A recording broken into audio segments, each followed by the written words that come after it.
welcome to episode 7 of Fireside Philosophy. Today, I'm joined with my friend, Aaron Johnson.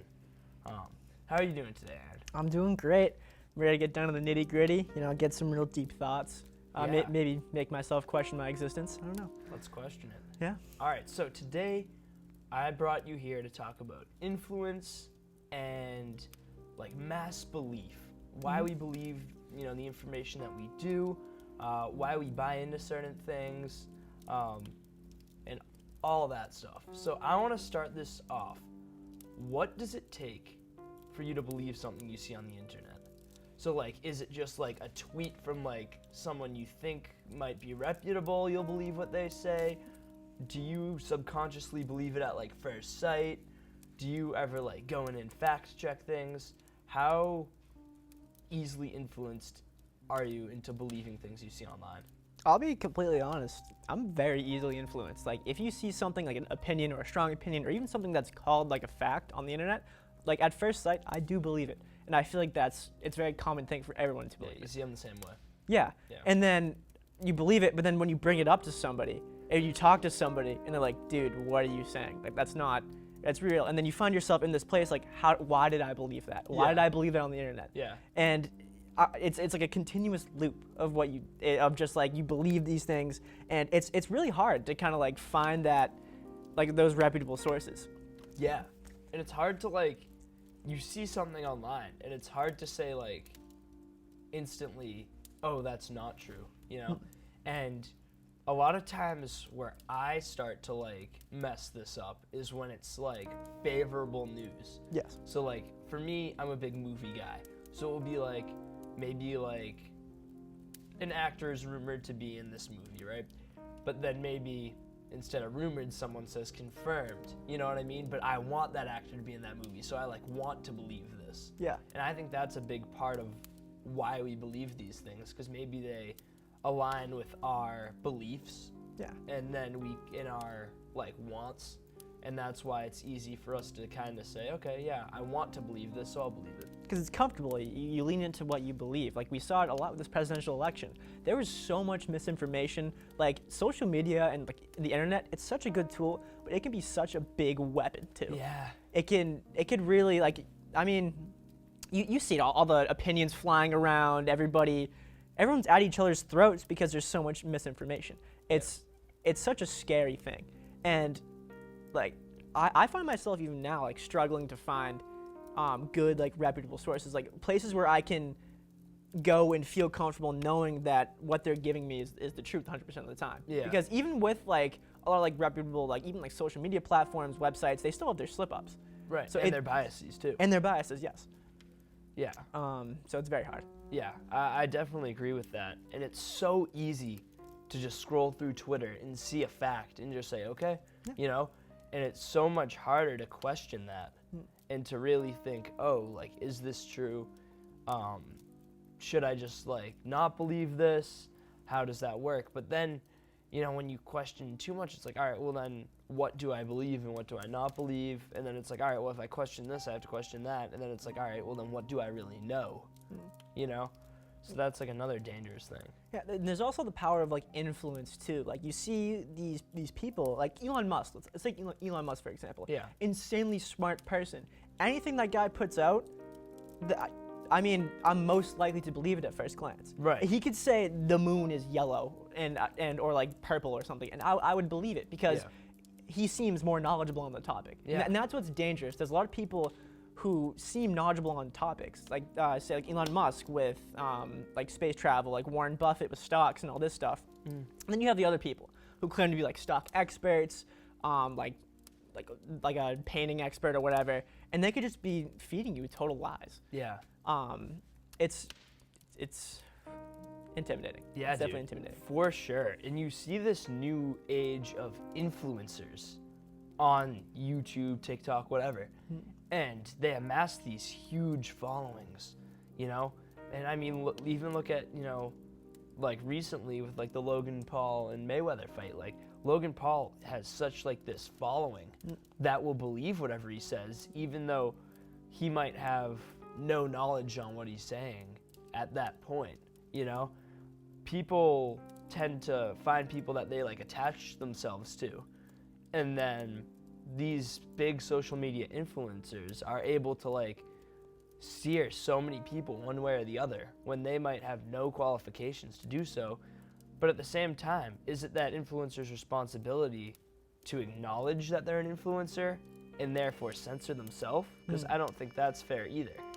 It's not fair, but I definitely think if you're in that position, you need to kind of Be careful. Yeah, you need to be cognizant, you need to be self-aware, and you Yeah. need to know that you have this huge influence on a lot of people. Social media has created this huge like follow the leader Yeah. kind of culture where, I mean, yeah, we have influencers, and you see like all these people follow these influencers, and they do exactly what these influencers like do. Like we can say like with like, internet drama. Yeah. We'll go into that topic. Like if these two influencers are like butting heads at each other, their fan bases will go at each other. Yeah. And it's crazy to see. Like Elon Musk, he has I'll go back to him. Yeah. He has influence on like finances, like even like Yeah. cryptocurrency like prices. It's crazy to see how much influence these influencers do have. I hate to be using the same word No, over it's again. okay. But it's scary, but there's really no going back at this point. Yeah. Because we've already fed into this follow the leader culture. I mean, it's kind of our core beliefs as humans. We want to fit in. We want to find people who are compatible. Yeah. So we've already fed into this culture and this huge social media platform. It'd be really hard to turn it back around. Yeah. I completely agree. It's, like you were saying with Elon Musk, with a simple tweet, he's able to completely like devalue certain cryptocurrencies. And, people put a lot into those. In my opinion, I think if you do invest in cryptocurrency, that's at your own risk, knowing that it can go up or down for any reason. But some people don't think the way I do and put all their money into this, and he's able to completely change people's financial situations.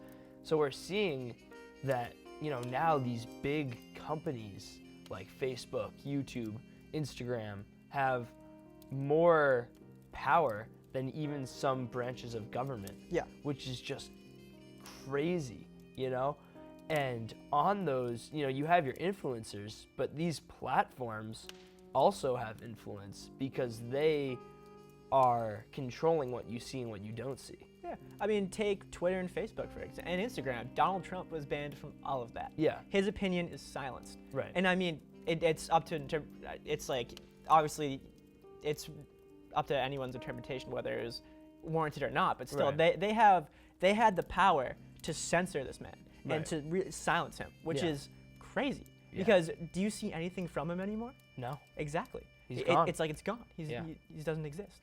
And it's something that is very, like, they're playing God at this point. They 100%. It's at this point, you gotta wonder, like with social media, where's the line of our First Amendment?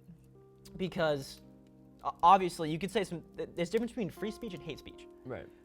And it's up to their interpretation what is free speech or hate speech. Sure. It's not up to the government or a judicial system. It's up to these big social media platforms. Hate speech hasn't been defined by the government. Yes. Right.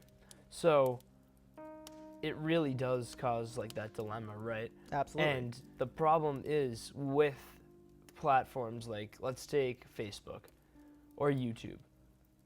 They claim to be platforms. Now, a platform is different than a publisher. Yes. A platform is something anyone, as long as they're staying within the rights and regulations of YouTube, they can post whatever they want as long as they're staying in the terms and agreements, right? Now, a publisher is something like a newspaper where they can say, okay, I don't want to include this article. I want to omit this. I want to add this in. They have the right to do that, right? So it's when these platforms start to act like publishers and decide what can be on their platform and what can't. Yeah. But then is it really a platform anymore? But they're still claiming to be a platform and taking advantage of those upsides. Exactly. And best of both worlds there. And we also have to acknowledge that they're a business. They're not like this, a government entity. So they can do whatever they want. They can set whatever rules they want on their platform because it's honestly it's theirs. Yeah. But we as a society have kind of like subscribed to it. Yeah. We've set it as a normal form of communication. So it's not like we're going with our amendments anymore. We're going with their terms of service and their guidelines. Right. So that's where it's a gray line because it's not everyone says like, oh, it's my right to free speech. Right. But no, you're actually subscribing to the terms and services and the guidelines of these platforms now. Right. And that's part of the issue here, is because some people feel as though they're being censored and taken down, not because they violated the terms and service, but because it's a political thing. Yes. And because they're, people want them silenced, right? So another part of that is, yes, a company can take whoever they want off their platforms, every right to do so. Mm-hmm. But is it fair for them to do that when, one person might completely violate terms of service and stay around while someone else just has a different opinion they don't want on their platform?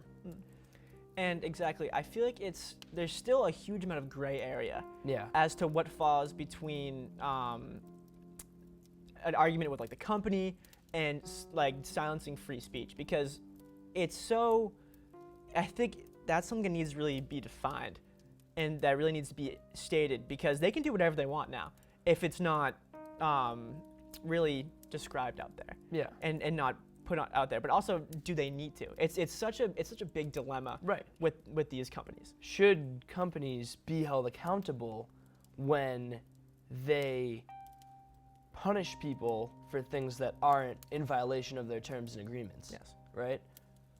That is such an interesting dilemma, it is. because on one hand, you don't want to take away the rights of the company. Mhm. It's a private organization. They can technically do whatever they want, but you have to start to think, how many things is this affecting, and how big of a problem is it becoming, to the point where maybe, there should be something in place to ensure that those who are deplatformed because they violated the terms and services and not because they have an opposing political opinion.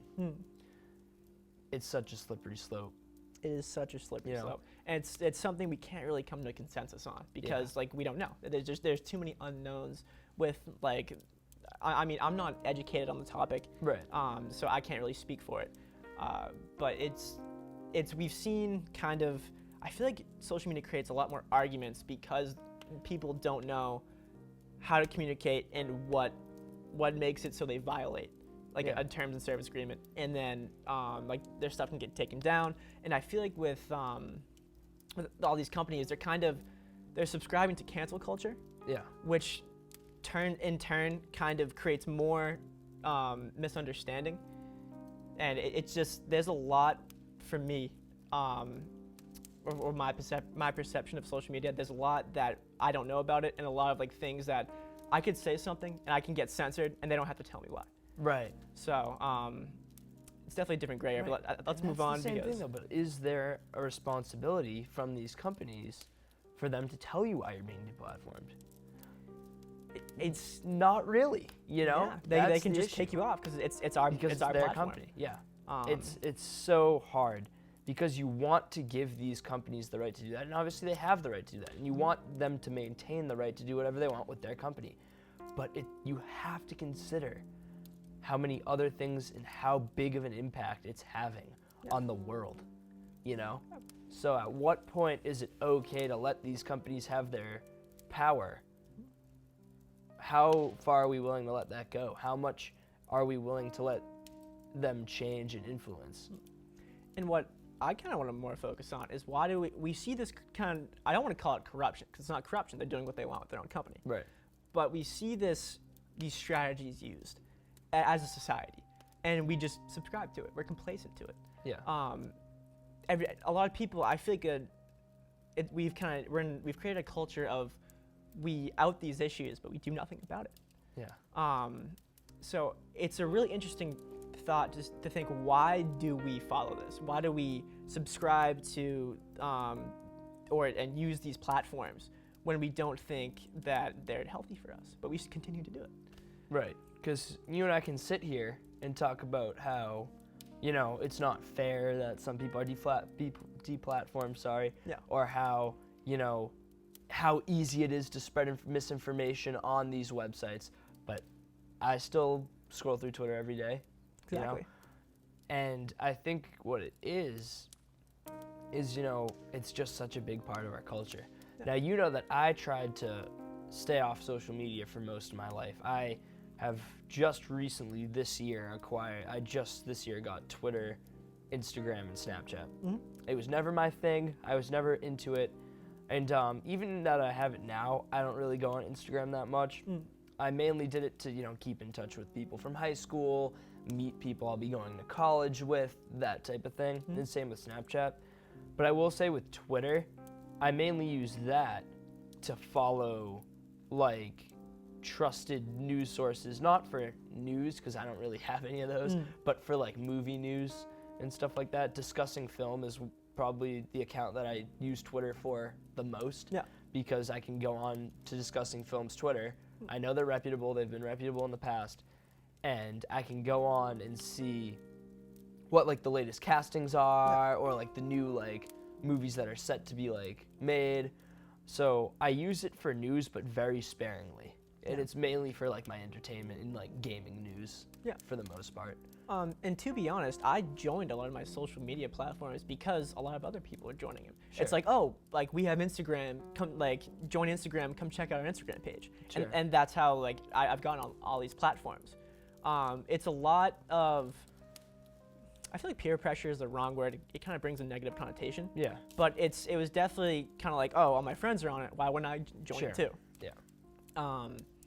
And I feel like that's what happens to everybody. It's like, oh, you don't have Facebook? Well, I mean, like, we're all on Facebook. Why don't you get it? And yeah, that's just That's how it goes. Yeah. It's really disturbing how much influence, especially with the misinformation, how entire movements or groups of people or, like, all these different things can be found on, like, basically, like, what's made on social media. I mean, even think back to last year. That whole Area 51 thing all started as a Facebook event. Yeah. And then hundreds of people showed up at Area 51. You know what I mean? No, those people had good intentions, but think about if they didn't. If they were bringing people there to do something bad, or, like, who knows? You know what I mean? Yeah. But people just have so much influence, even from, like, this random guy made a Facebook event, and a few months later, hundreds of people are showing up at, like, the world's most secure military base. Like, that's crazy. You know what I mean? And what's also scary is no one really takes accountability for what they see. They read headlines, they read these news articles, and they take all that information and they believe it. Like, and I do it too. We all do it too. We talked about it in the beginning. Like, if you see something, a fact on the internet, you're gonna believe it at first. But no one follows up. No one really does their research, which creates a lot of misinformation, a lot of aggravation, and a lot of the issues that are presented to us today. Yeah. I mean, I feel like if everyone, but also, where do you do that research? Right. I mean, can you really trust? I mean, like, what encyclopedias? Like, do we go to the books? Like, and what makes it so these people who write the books, how do they know the information? And it's just it's a lot of, you have to trust someone. You have to trust someone, but you need, like, you need the sources. And I feel like you don't really see that anymore. But we as a society we've let it happen. Yeah. We've let it happen where we don't check the sources anymore. We don't check the facts, and we just believe what comes to us. Not to mention, it's so easy to spread this misinformation. Say you see something, all it takes on Facebook, share button. Now it's on your timeline, and all these people that your friends now see it. Or on Twitter, retweet. Now all these people on your friends see it, and then they share it, and then they retweet it, right? So not only, like, it spreads like wildfire, this misinformation, and it becomes widely believed and accepted as fact, and with entire groups of people, so much misinformation can just be accepted as fact. Yeah. And then people act on that misinformation sometimes, and it's like, now we have, like, look what happened here, And it's a morbid thought to think, because what's the solution? How do we stop these people from not only creating fake news, but from spreading fake news? Yeah. Because people could send stuff out when they think it's a fact. Right. I mean, people could create stuff when they think it's a fact. They think they can innocently make fake news. Exactly. Spread misinformation innocently. Exactly. They blissfully ignorant. Yeah. So it's hard because now I feel like everybody has a voice. Yeah. When before, like maybe before social media, you saw what was on the news. The news channels had the voice, And they were held accountable. Exactly, and they're held accountable. If they messed up, then you go after them. Right, because then, if they mess up, their financial stability of that news company's on the line. Because if they're spreading misinformation, people are going to say, oh, nope, I'm going to go to this other news company. Exactly. But now, you're right, everyone has a voice. But it's so important to make sure everyone has a voice because so many good things have come out of everyone having a voice. True. You know what I mean? People who were silenced and who, were never able to share their sides of the story, or, so many more people are held accountable for bad things they do because of social media. Yes. You know what I mean? So it's like, how do we fix this without taking all those people's voices away? Because we don't want to silence everyone. And Exactly. I still think that it's a step forward from just having those big news sources, giving everyone a voice. But how do we ensure that people use that voice for good and not to spread misinformation like we were talking about, knowingly or unknowingly? Yeah. And to quote Mr. Jason Scott, social media is a double-edged sword. It has so much benefits, but also so many negatives, and it's really hard to decipher whether it's bad or good. Yeah. And it's really, I guess, what you make of it. You can see the good side of social media, or you can see the bad side, but you can't ignore either one. Yeah, I couldn't agree more. That's a great way to put it. I think the best thing any of us can do, and I know it's hard, is just be careful as best we can. Think twice before hitting that retweet button on a fact that, think twice about sharing something. But it's hard. It is hard. Yeah. And to a certain extent, I feel like a lot of people, especially in older generations, don't realize how much influence we have online and with each other. I mean, like we said, social media gives everybody a voice. And whether or not you have 1 million followers or 1,000 followers, even not like if you post something, it influences like even a small group of people. Yeah. Like your voice has impact, and I feel like that's a lesson we're all learning.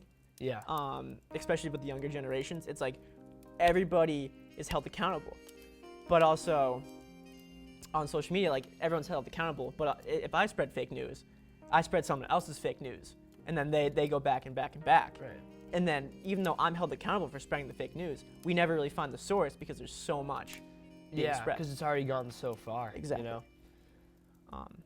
So it's really complex thought. Yeah, it goes deep, man, and it's such a tough situation. And I mean, where do you see this going in the future? Do you think there's going to be more regulation on this, or do you think we're kind of going to stay in this limbo where we have to try and determine it for ourselves? I mean, I think that's the direction we're heading in. Yeah, I mean, we've gone, already a decade where we don't really see too much regulation online. Yeah. I mean, you could post whatever you want. And I think the government really can't do much unless they're given a reason to. Right. I mean, it's a private company; they can do whatever they want. Right. So I think we're going to see this kind of self-governance that we've had so far. Yeah, and I think it really is up to these companies to be responsible. In the same way it's up to influencers to be a little careful. They don't have to censor themselves. If they want to say their opinions, they're free to. But they just need to be, companies, influencers, just need to be mindful of the influence they have. And I think if they do that and really think about how much influence they have before they do things, I think the world will be a little bit better place. A little bit less misinformation. Along with that, we have to take self-accountability and make sure what we see online is more opinion than fact.